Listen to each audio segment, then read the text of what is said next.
What is the ideal pipeline for CG? Specifically, kind of what my ideal pipeline would be. It's 2024. Things have kind of progressed in the realm of CG, and I'm kind of happy at where things are at currently. And I know things could get better over time, but what I actually really want to discuss is just where I really plan on heading. What is the current pipeline? For a lot of you out there, it's probably gonna be just use Blender. Don't use anything else, do everything in Blender, model, texture, animate, composite, all that stuff. You're gonna do it all in Blender. I basically want to make an ideal pipeline to make a shot from start to finish and then posting it while still having the best quality possible. Kind of going less onto the road of efficiency and maybe inefficiency to some degree. Basically, where that probably starts for most people is pre-production. Well, for a lot of us, especially if you're in indie production, such as myself, you're not gonna have a lot of time to write things down or do a lot of that stuff. Sometimes it's helpful, sometimes it's not, but I'm gonna kind of avoid a lot of the pre-production stuff here in terms of the normal pre-production, but basically that just contains writing, mood boards. I still recommend a little bit of the mood board thing, storyboards to some degree, but it's not really the main focus. This is actually a stage that I consider pre-production that I think a lot of people don't, and they would consider it production. Modeling, creating your characters, texturing your characters, basically getting everything ready to the point of you actually being able to animate and setting up all of these systems and things that you made previously into one composed shot. That is what pre-production is to me. I still consider Blender to be the best pipeline or best software for creating models. I still believe in this. I know there's a lot of competitors out there. Like, a lot of people would like to say Maya is probably the GOAT at modeling. It doesn't really matter, but for me personally, Blender is still kind of the GOAT when it comes to modeling. Even sculpting, maybe you have to sculpt, I would say use ZBrush, it's much better, but you can still get a lot done with Blender. So I might model my environment during the pre-production phase, model my characters in this pre-production phase, model pretty much anything, any prop, any asset that's gonna be used in this video, which obviously before this, I most likely am gonna write a whole list down of things that I know I'm gonna need after I do a whole storyboard and mood board phase, but gonna be doing all my modeling inside of Blender. Then I'm actually going to be setting up textures in Blender. I'm not fully going to be texturing in Blender. I think for the most ideal way to go is to texture somewhere else, as I find it to be kind of annoying to mess with thousands of nodes, hundreds of nodes, even like 10 nodes to be honest, when you're working in texturing. And I kind of hate personally the procedural workflow of having to set up all these nodes, and what I found to be most efficient and even better is something like Substance Painter. There are other softwares that are probably even much better, like Mari, for example, but I prefer Substance as it is the one that I have and I've used. Mari is probably better. I'll let you guys argue with that one, but I don't know. Substance is a little bit easier for us because all I have to do is take the modeled asset with the correct UV maps that I set up ahead of time and export it as an FBX to Substance Painter in order to texture it. And once it's fully textured with all these layers, I can bake every material and image down into one nice set of PBR materials. Basically everything you need: your albedos, your roughness, your metallics, normals, distance slash height slash displacement maps. Everything's going to be there. Here's where the idealness comes from. Currently, the way that my pipeline works is I'm using Blender to do pretty much everything in, and using Substance for texturing, using Houdini now currently for simulations and any cool effects of that nature, lightning, RBD simulations, fire simulations, smoke, water, cloth, hair, everything.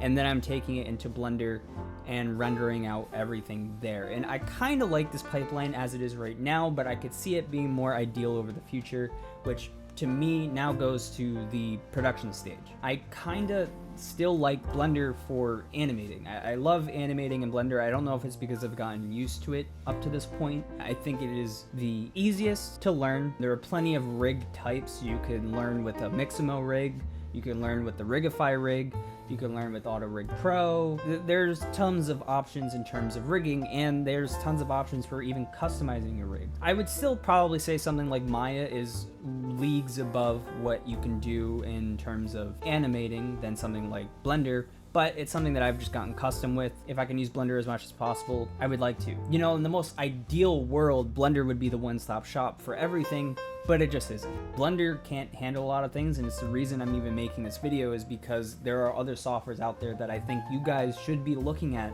if you really want to level up your game. Simulations, full stop. You need Houdini. You need something else other than Blender. Blender has new add-ons like the RBD stuff. That's from Houdini. Like, the people who made the RBD stuff for Houdini made the same thing. It's based on the same engine, at least. I'm getting ahead of myself. Now that we're kind of in the production phase and I talked about animating, I would like to animate my scenes inside of Blender. In terms of actually simulating everything, as I've talked about, I use Houdini. I want to use Houdini for cloth. I want to use Houdini for hair stuff. I want to use it for pretty much anything effect related, because I just think it's the better software when it comes to developing effects, CGI effects. Not like comped overlays in After Effects, which we can get to later, but for all the CGI needs that I have, I think it is much better of a software, and that's what I prefer to do. Sometimes Blender is very useful for a lot of these things, but it can actually get in the way for my next step of this, which is the rendering stage, which I still consider production. Let's say you have your shot, you animated your character, you animated your camera, your environment's all set up, and you have your effects made. Personally, I fucking hate rendering. I think we all hate rendering. It's the longest process in everything we do. You obviously have some nice real-time stuff like Eevee in Blender, but it's just ultimately kind of sucked. And I've been asking myself this question for years. What is the best renderer? Because to me, what the best renderer is something that's fast and looks the best. Those two are the only things I care about. If it looks better than Cycles and it's faster, it's ultimately the better thing. And that's kind of hard to debate, as there's like literally no videos out there telling you how to do anything. So I've realized that, you know what, fuck it.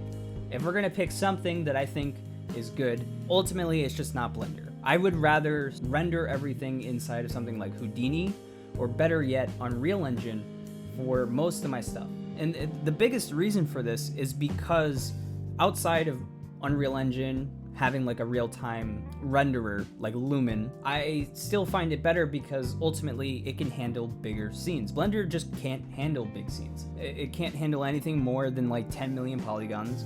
And I have gotten to that stage very quickly of things being like 10 to 30 mil. And I get annoyed that I just can't have it be handled inside of Blender. Like, I have to cap myself at like 10 to 5 mil. And that pisses me off because I don't like having to hold myself back or have to redo things because the thing that looks really good just isn't going to work in Blender. So something like Unreal Engine is just going to be inherently better because it can actually handle all those polygons and all those objects and all those lights and volumetrics and simulations and things that I have in one shot. I want to be able to actually have it handle that, and Unreal Engine is the place. So in my ideal pipeline, it would be that I would actually set up everything inside of Unreal. The camera animation, I'll bring that over from Blender. The character animation, I'll bring it over from Blender. But in terms of like rendering and setting up my environment and all my effects that I made in Houdini, I want to do that in Unreal. Plus, Houdini to Blender is like kind of annoying as hell, and it works so much better if you go from Houdini to Unreal Engine. You even have options for real-time hair simulations in Unreal. So it's kind of a give or take in terms of what my ideal pipeline would be. I haven't even mentioned this too with Houdini. I'm gonna kind of backtrack a little bit. This is not scripted, by the way. I'm just kind of off the cuff talking about all this. Something really cool about Houdini that I've just personally loved, like, to death, is that it is a very procedural workflow. For instance, I've talked about simulations 100 times with Houdini, but my cloth simulation setup that I've made personally for all my characters, whenever I have like a hoodie on them, it's simulated with Houdini and exported into Blender. But here's the thing, Houdini is procedural. Like, I can replace all of the assets, like the character model, the clothing that I'm using, almost immediately without changing too many things. Like, almost, it's like 2 things you have to change. Like, for example, when I replace pants, I have to replace the pinning so that the pants actually stay up on my waist. But ultimately it's the same setup and I don't have to change that every single time, unlike something like Blender. Another example is I have hair, and that's where I do all my hair grooming. That's where I simulate the hair, and that's where I export it to Blender as just an Alembic or USD. The thing is, with Blender, you have to click add particle system, change it to hair, change all these settings, which most of the time you're using the same settings. Half the time, maybe your roughness and kink and clump and part is different, but for the most part, you're almost always doing the same thing. And then the worst part is when you go to the simulation phase. When you start simulating, you have your thing set to like 5. Like collision, put thing on screen, that thing, collision, and then the physics property, the sample rates, you'll have those at like the same values almost every time as a start. You hit play, it breaks, but it didn't break last time. Okay, so let's set it to 20. I know it didn't break when it broke last time. I fixed it, it was at 20. Let's put it to 20 here. Oh, that broke.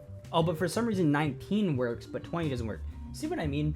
The simulation tools inside of Blender is just dog shit. Houdini solves a lot of this issue. There are still sometimes problems, but ultimately I don't have to worry about it. I can easily change out things in a dime and not have to worry about changing settings, especially in terms of the simulation stuff. I can like run through an entire sequence and not have to worry about changing the sub-steps of my simulation, so that way it doesn't break. I can just almost guarantee that these settings work, so they're gonna keep working. It's rare that they break, but they do. Don't get me wrong, they do, but it's just something that doesn't happen. So that's kind of, generally speaking, my ideal pipeline until we get to post-production. And post-production's the easiest. Personally, I want to start using Nuke. After Effects is a great choice. I use After Effects still. I'm trying to get into Nuke eventually. We'll see. It's another procedural thing where if you do basic comp stuff where you're like, I'm always adding this glow, I'm always adding this lens flare, you can easily just replace stuff. Or if you have a certain setup that you do for setting up your passes that you render from Blender. It's much easier to do that in Nuke than, in my opinion, to do that in After Effects, but After Effects has its place, and that's my thing. And then I think at the end of it is just putting everything together, all your cuts, and then maybe even color correcting it and stuff like that. I just recommend DaVinci. That's kind of it. I don't have any other things I think I want to say about this topic. We can kind of recap really quick, but for pre-production, Blender to model everything, Substance Painter to texture everything, Blender again to animate, maybe even something like Cascadeur. I don't know what you prefer, but to animate everything, including the camera, it's just my personal thing. You can use any software here. Replace with X, right? Just do your thing. And then go into Houdini for all of your effects and simulation needs, and then taking all of that and putting it into Unreal Engine in order to render. I wouldn't say that the path tracer is any better. If you're really caring about quality, I would even say render inside of Houdini, as it can handle the high poly count number, but it will be a slow render. But you know, you kind of have to take or leave. I think once I start getting more info in terms of what is genuinely the best engine in terms of speed and quality, I will have a better reasoning for maybe using Unreal versus Houdini versus Blender versus Cinema 4D versus Maya. You know what, it doesn't matter. But once you render, you know, post-production, After Effects, Nuke, kind of the only two really you can pick from, and then DaVinci to put that bitch all together. Fuck Premiere Pro. Fuck Adobe in general. I want to get rid of Adobe as a whole. Nuke is kind of there. We'll see. This is kind of it. I just wanted to rant a little bit. This second channel is just kind of here for me to just go off on random tangents that I have. And my ideal pipeline was a video idea that I had for a while. I really wanted to talk about it because, you know, eventually I want it to change. And this is what my ideal pipeline is. As things stand, I just want things to be efficient, but I also want them to be good quality. And I just feel like, personally, Blender as the solo thing to use is just not getting me there. Even stuff like Embergen is a really quick fix for certain stuff, but ultimately I would prefer to use Houdini over Embergen. I don't know. I hate to be that guy, as I used to be the guy who would be like, you know what, no, fuck all the big programs, only use Blender. Blender's so good. But the more I get into the super complicated stuff, I realize that Blender is just lacking.